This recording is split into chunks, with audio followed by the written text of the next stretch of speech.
Alrighty, Steph. So today what we're going to do is just go through your initial session, and I'm basically just going to see how your body moves and if you've got any imbalances. So the purpose of these kind of static posterior views that we do is to make sure that your body is in alignment, you have no imbalances, and we're not having any kind of compensations in our body which could then lead to injuries.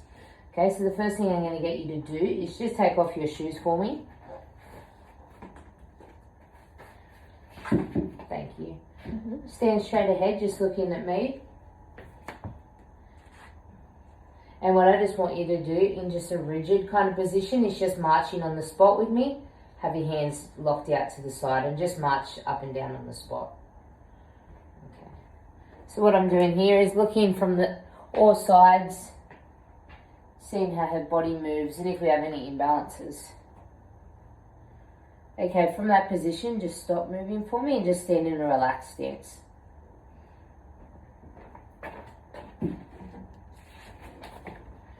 So first what we're going to do is just work down your body. So I'm going to be looking at your head. You can see your right trap.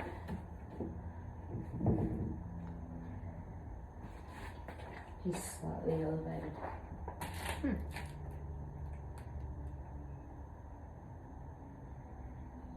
Now moving to the side.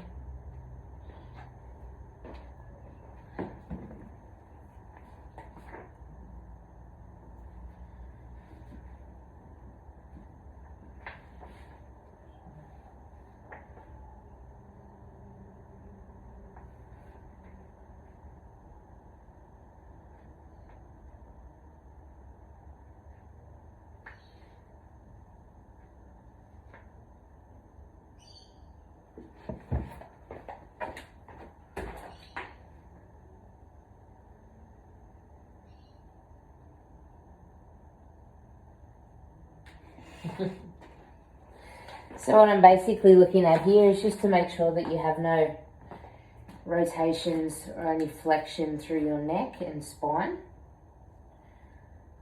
Making sure your shoulders are at level height, which we can see that you're quite elevated in your left trap and you have some internal rotation in your shoulders. Now turn around and come and look at your clavicles, which is your collarbone. We can see again that left side's quite elevated.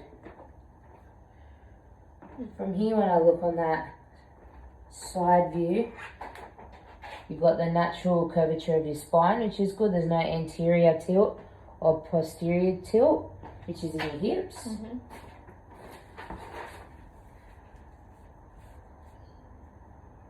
Your hips are level.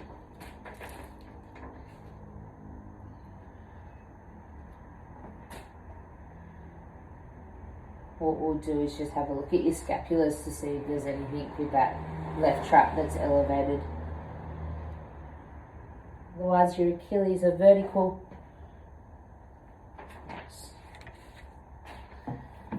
Good arch. And nothing wrong with your knees. Okay, so there's a couple of movements now that we're going to do for some dynamic movements to see if there are any kind of muscle weaknesses or any kind of muscle tightness. So what I want you to do first is just do overhead, strict overhead, and then just do that push overhead. So like an overhead press. So from here again, I'm just going to be looking at her overhead press movement. So? Yep.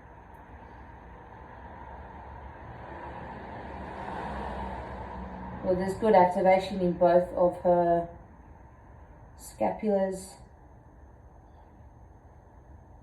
But from there, with that full extension overhead, Steph, what I want you to do now is just go into an overhead squat. So keeping your hands above your head, just squat down for me in that natural position that you would.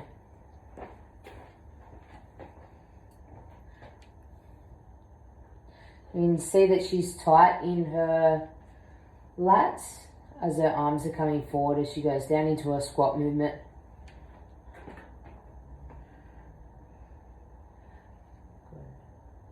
Knee position over the toes is good. So knees are tracking out over the toes. Just stay down in the bottom of the squat movement for me now. So you can see that she's got the front, her arms are coming quite over her head. So she's tight through her lats here, which could also be tightness through her hips. But otherwise, her upper body is parallel with her tib and fib. Okay, which is what we expected as well, because we can see that there were some tightness in her top trap, or her left trap, upper trap.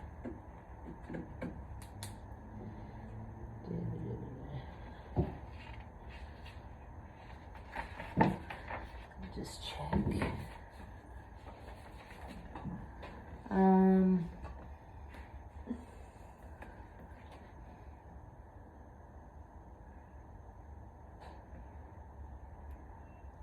And I guess I feel this out later.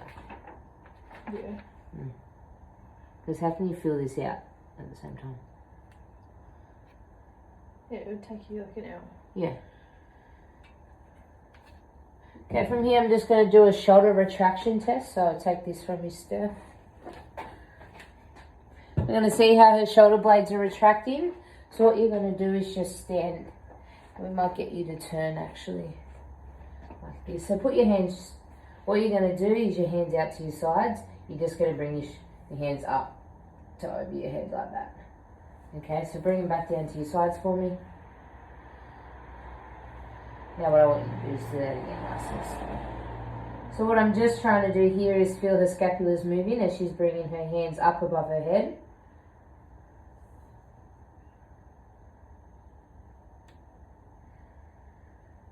Scapular rotation is good, so there might just be some tightness up in that left trap, which could be pulling through her anterior deltoid as well.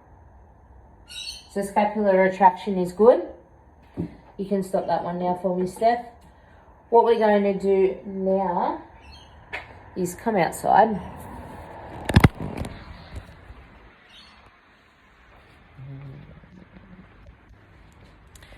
What we're going to test now is the pulling movement. So you're just going to do a row for me. Yep. And I'm just going to check. Just here? Yep. The retraction of your shoulder blades. You right? Yeah. So we might. Yep.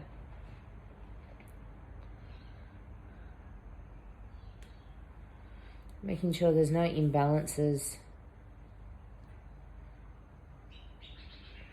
Still find quite an elevation in that left trap.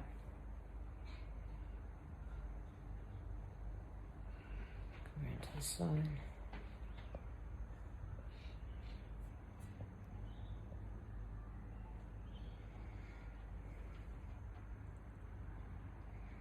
Just one more for me. Okay, good. Coming back inside.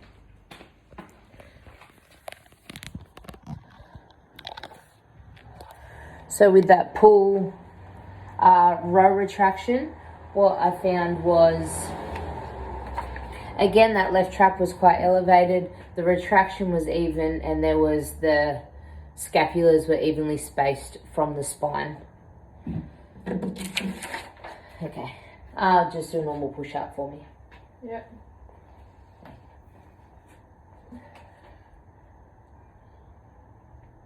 This one? Just do a couple for me so it can have a look. So the hips are in alignment. There's good retraction of the scapulars. One more. Good. And there's no imbalances there. Just going for a lunge for me, and we'll do a static lunge, and I'll just see your hips. Yeah.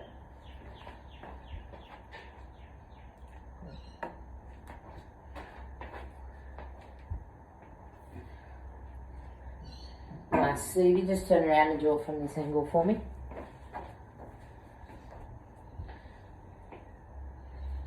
So in the lunge, I'm making sure that her knees are tracking out over that front leg and her toes, which they are. There's no internal movement, abduction or adduction in the knee There's no significant hip shift. Good. So I'm not worried about any in terms of any kind of hip mobility or tightness through her hips or hip alignment. Hips are square and the knee alignment over her toes as well in a lunge is good. Okay, so laying down, I'm just going to check your neutral spine. So what we do, it's kind of hard.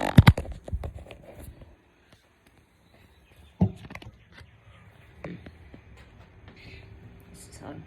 Yeah.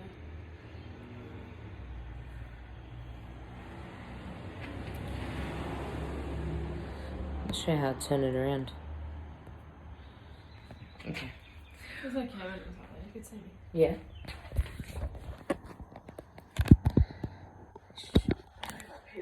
Yeah. So when you do like an anterior tilt, it's where your hips come forward. So it's like you fill your tummy up like that. Yeah. So you keep your hips down, your legs down. And what we want to do is, so for her neutral spine, I want to be able to put my hands underneath the spine. So we get that natural curve. Yeah. So if you're going to have like a completely flat back, that's what we call a posterior tilt. If you're going to be super hyper extensive and arched, it's what you call an anterior tilt where your hips are forward. Okay. So right now there, where you've got that, your stomach raised a little bit, that's actually your neutral spine position there. Oh, okay. Yeah. So when we're talking about movements in an exercise where I'm making sure you have a neutral spine, like a lunge, a squat or a deadlift, that's kind of the position that you need to have. Yeah. Okay? Mm-hmm. Okay, so we finished. You can jump up. I finished my static and dynamic appraisal of how the body of my client is moving. And now what we're going to do is just sit down together and we're going to go through her nutrition and then some behaviour patterns. So, sit on down. Okay, do a sec. We'll just sit at that table there because you can see, hey? Yep.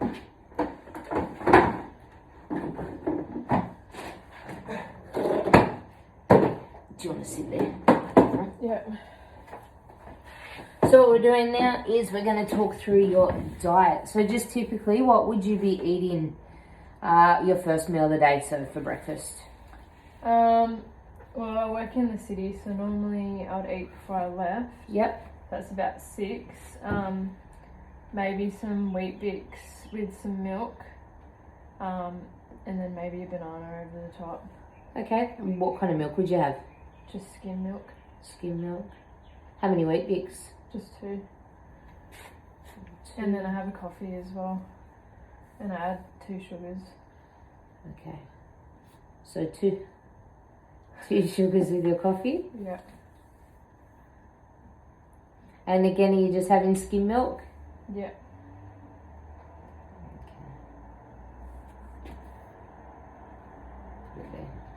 Do you have anything else again before lunch, like a morning snack, morning tea? Yeah. Usually like maybe a biscuit from the kitchen. Yep. And then like maybe an apple. Yeah, what time's that? Say about 10. 10 a.m. What kind of biscuit is it? Whatever they have at work, so it could be like an Anzac biscuit or like a Tim Tam. Yep.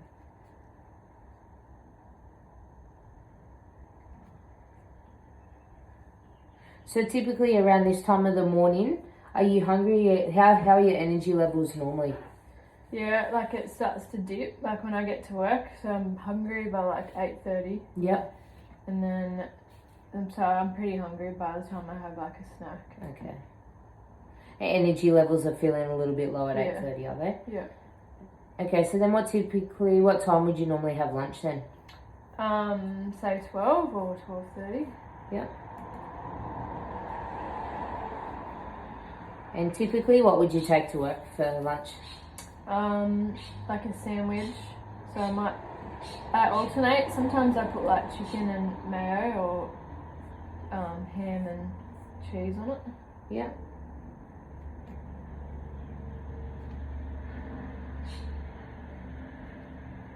And do you cook that chicken yourself, or is it just store Just bought? like store bought, usually like barbecue chicken. Yeah. Anything else that you had with your sandwich? What kind of bread do you have?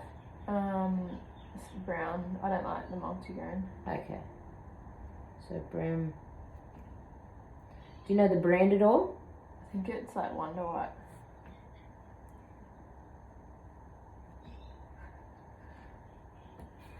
So how many sandwiches would you have around 12:30 then? Just one. One sandwich? Yeah. And you're just saying that you're alternating those, are you? Yeah. Do you have anything else with your sandwich at all? Are you drinking any water throughout the day? Soft drinks, juice? Sometimes I'll probably get like a Monster. Those caffeine drinks. Oh, the energy drink? Yeah. Would Either you have that at or a 12:30? coffee? Yeah, with Okay. lunch.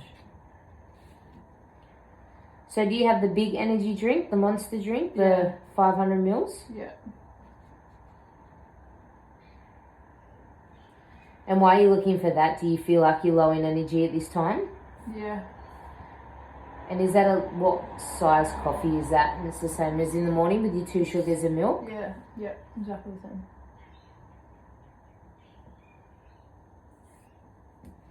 Do you have any water at all throughout the day? Yeah, I'll have maybe 1 liter at work. Okay. Otherwise, if I'm feeling low in energy, I might have a juice as well. Okay.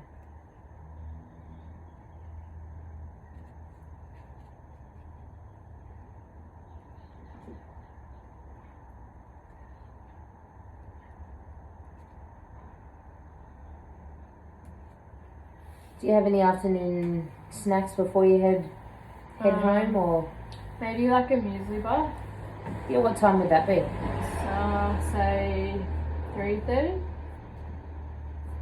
And do you know the brand at all for the muesli bar? Yeah, it's like that Carmen's with the like chocolate underneath. Yeah. Okay.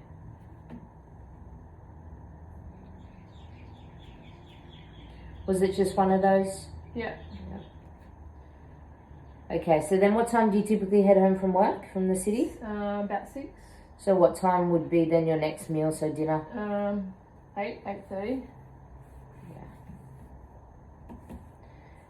And on a given night, what would you have for dinner? Usually veggies and like some meat.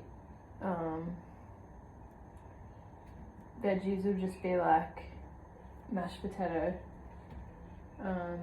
like corn maybe, and then usually maybe like some sausages or a steak. Okay. Do you have much fish at all in your diet? No. Not that much. No. With your steak or your sausages, how much do you think that you're having? Like one sausage. One sausage? If I was gonna have a steak, like I don't do them together. I Yeah. do like one sausage or just a small steak like that. Okay.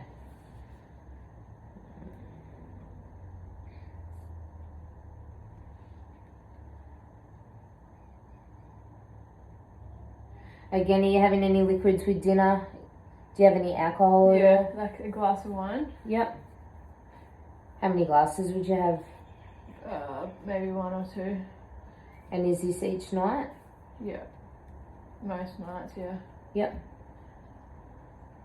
Any wine in particular? No, not really. Just whatever we have. Yep.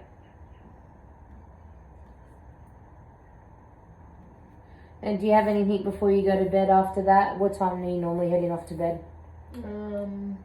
11. Okay. Do you eat again before bed? Sometimes, yeah. Maybe Gotcha. I'll have another biscuit and a tea. Tea and biscuit. Is your tea just a normal tea or a herbal tea? Just like black. Yep. And milk. Milk. I don't have sugar in my tea. Okay. And what biscuit is it? Yeah, say like a Scotch finger or something. Okay. And just one of those, is it? Yeah.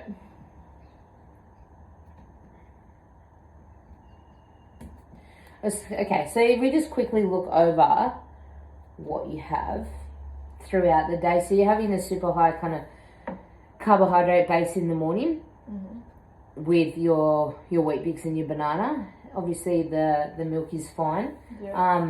But what we kind of want to try and do, and when we talk about the Eat for Health guide, we talk about having a variety of different foods in our diet.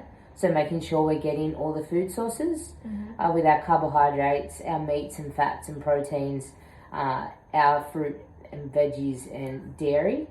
So if we can try and get that in a variety of our meals throughout the day, then we're able to have more of a sustained energy level.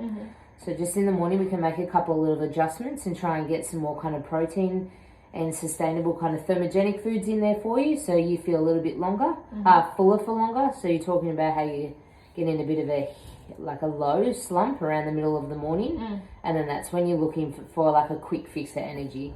So typically what you're going for is that kind of quick carbohydrate. So an apple's fine, it's got a good natural carbohydrate, and then, but again, we're pairing it with a biscuit, which is another kind of a quick starchy carbohydrate. Yeah. So you're going to get that spike in energy and insulin again, and then you're going to get that drop. Which again, that's what you were just saying when it came to your energy drink and coffee. Lunch is the same kind of thing. It's not too bad. So we're getting some protein in there now, some meats and fats, especially from our cheese as well. So your sandwiches are good. Whole brown bread is fine. Again, we try to get things that are fermented to help with our gut digestion, so we kind of can help the process of breaking down the food and our digestive system. So if anything, we could play around a little bit with some bread, some sourdough maybe, if you might like that. And it just explains again then why you're kind of getting that slump in the afternoon and looking again for that kind of quick kind of carbohydrate fix. Your dinners are good. You've got protein and vegetables in there. We can just try and balance out your fat content, maybe alternate some protein sources and introduce different proteins again, so we can get a variety of sources. We talk about macronutrients and micronutrients. I won't go too much into that to confuse you, but if we can get that variety of vegetables and fruits and variety of our proteins and carbohydrates, then you'll be basically eating to that regular health guide that we're going to be teaching you a little bit more about, okay? Okay. And the wine? Is that alright? Yeah, we're going to try and we'll monitor that. So we don't need to be drinking, obviously, alcoholic beverages every night, just because of the calories that are in it, and it might also affect your sleep because you're having to get up and go to work early. You're going to bed quite late, so 11 p.m. So trying to reduce your alcohol intake is going to help just with like your sleeping patterns as well. And then be able to kind of help reflect your goals that we're now going to talk about. So you've come here and you're looking for some help. Outline your current behavioural stage of change your client is in. That's what I do. Are you doing it? Okay. Yeah. What am I going to do? So before I go into this, just talk a little bit about yourself and what are some goals that you want to achieve. So you've come for help today? Yeah, so I think I'm pretty fit and I think I'm healthy. Yep. I play soccer, but I don't think I'm very strong. Okay. So I do want to get stronger. And yeah, I don't know how to do that. Like, I just imagine that it's like we're at the gym all the time lifting weights, but I don't know exactly what you have to do to get strong. Okay. So when we talk about stronger, do you want to get some kind of muscle definition? Yeah.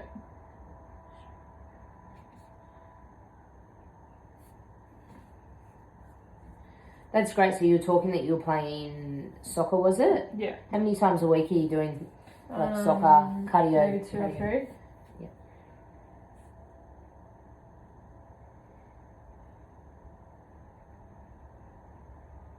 And so you're looking to come into the gym and develop then on your strength. Yeah. Okay, so then PT will be perfect for that. We'll be able to cater you in terms of working your muscle strength, muscle definition, and toning. So getting a balance between how much strength training we're doing with how much cardio that you're doing outside of the gym, okay? Yeah. So complete the behaviour questionnaire with your client based on the main change they want. So here, out of a 1 to 10, what I'll get you to do is just go through, I want to make this change, 10 being definitely that you want to change and make it, or a 0, you're not really wanting to make a change. Okay.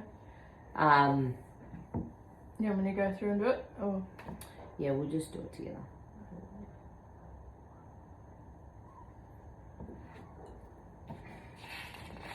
This is good. Can we do this again? Yeah. I feel like we'll shit out. Which part? The whole thing? That? No, I'm not sure.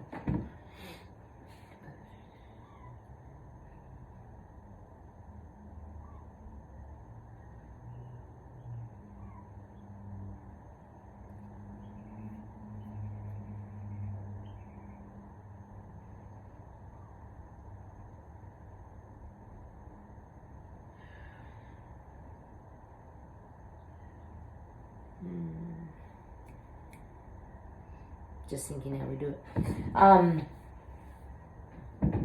Okay, so your goal for the long term is to get stronger with muscle definition. So let's say in the short term, so we talk about goals that are SMART, so they're specific, measurable, achievable, realistic. There's a time frame for them. Yeah.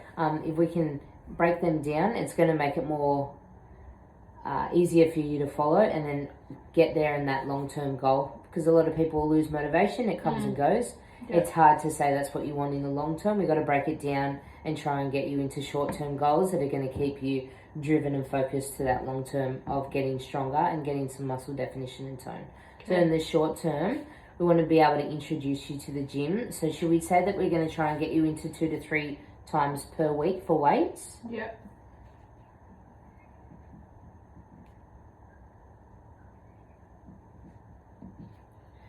And then the medium goal for your strength, is there anything in terms of a strength exercise that you've seen before that you've wanted to be able to do? Whether it's so many push-ups or pull-ups, like a squat movement, a deadlift? Yeah, maybe body weight chin-ups. A body weight chin-ups. Is there a number in mind that you have at all? No, just one at the moment. Yeah, perfect. Yeah. A body weight chin-up. So your main behavior change your client is considering is learning resistance training.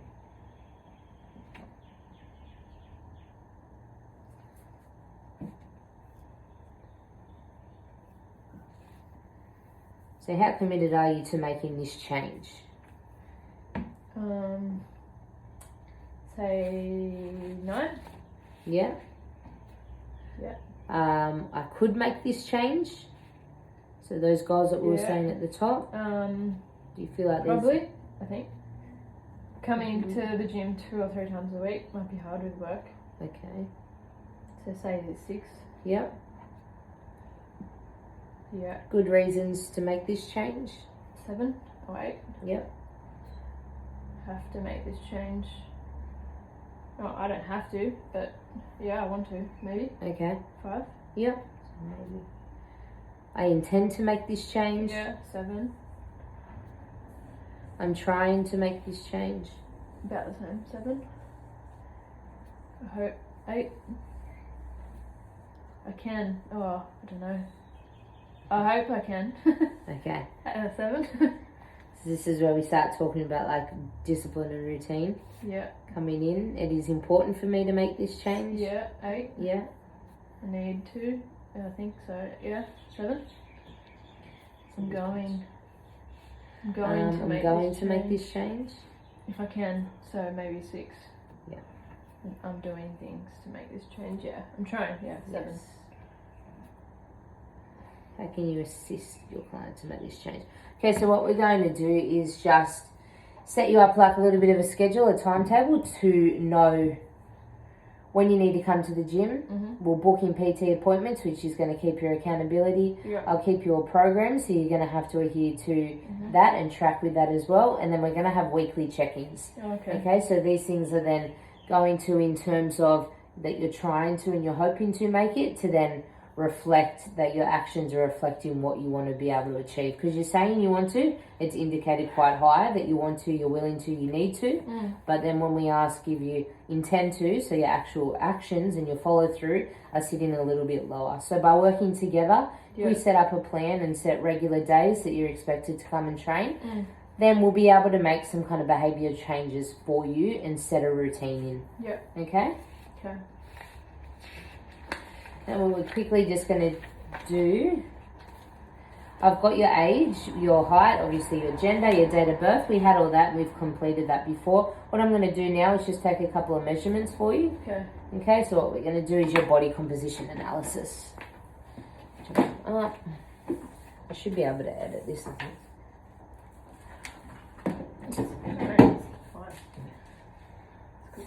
So first one we're going to do is your chest, so turn around for me. And I'll let it.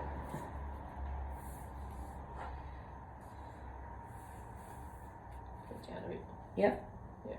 You're just going to hold it for me. So 87 centimeters at the chest.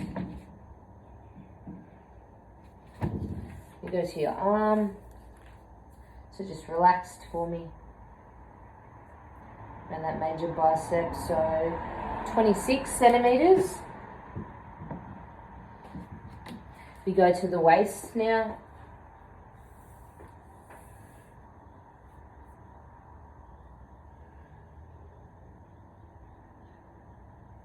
(72, 73 centimeters around your hips.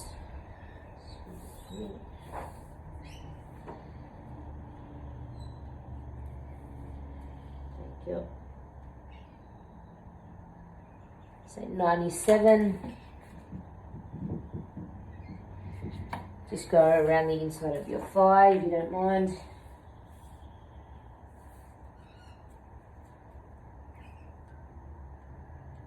$50.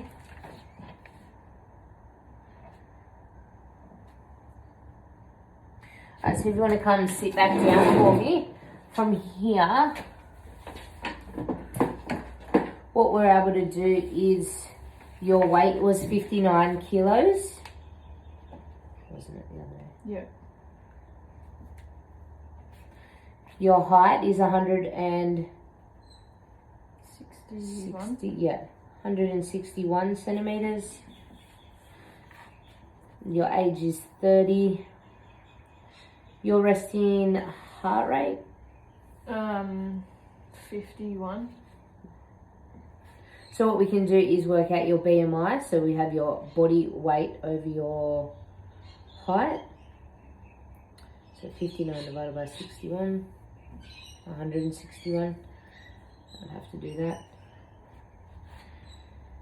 So we put that in. So we go for your weight over your height. You're sitting at the normal range. So your BMI rating is 18.5 and between 24.9. So you're sitting at around about a 23 BMI, which is a good rating. We are happy with that. Like we can see, you physically don't need to lose weight. You just want to have some kind of muscle strength and definition in your body. Yep. Okay, so we're changing that body composition a little bit. What we do with your waist to hip ratio is we go to your waist, which is 73, and we divide that by your hips, which is 97. And that gives us our ratio. Okay, so in terms of your body composition and your visceral fat around your trunk, your midsection, you are less than 0.8. So for women, less than a 0.8 reading means that you're not at risk in terms of lifestyle diseases like obesity and cardiac diseases and things. Okay, so in terms of your body composition, we're happy with. We're going to make those changes with your food, and you'll be ready to go with your strength program. Cool. Thank you. Nice to meet you. Thank you. Oh.